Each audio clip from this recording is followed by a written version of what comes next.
Manet's Luncheon in the Grass, or on the Grass, is going to be a rather, interesting piece.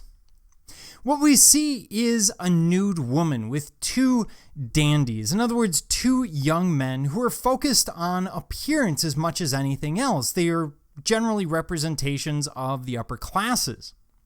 So we see a juxtaposition of well-dressed men and a very unidealized woman. This outraged the public as it seemed to show a promiscuous woman with two ordinary men in a Parisian park. This would be considered outrageous, not because the fact that she's nude, but that she would somehow be pulling them from the proper moral road, as it were. His goal was not to shock, rather it was to synthesize art history, incorporating themes and ideas from various movements and genres into one work, such as the woman in the background who doesn't quite fit. She's a little too large, she's a little bit flat.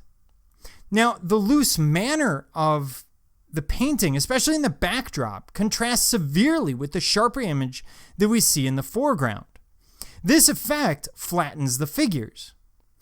And so what he's doing is he's calling attention to the flatness of painting, which is, obvious, isn't it?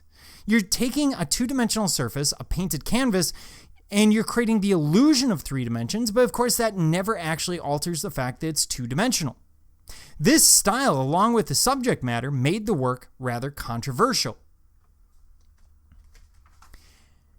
So we will also look at her face, and you see that it's a face that is not particularly idealized, at least not in our modern sense.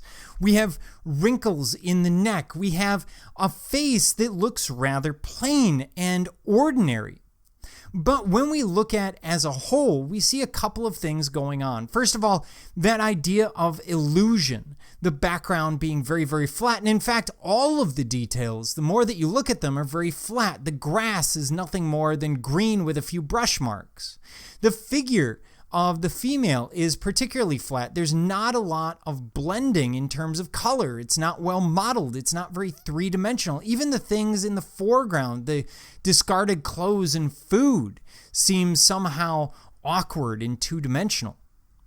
And when we look at the idea of the nude with the two dandies, it's kind of difficult to say. Now, we're in Victorian Paris. This is the early 1860s.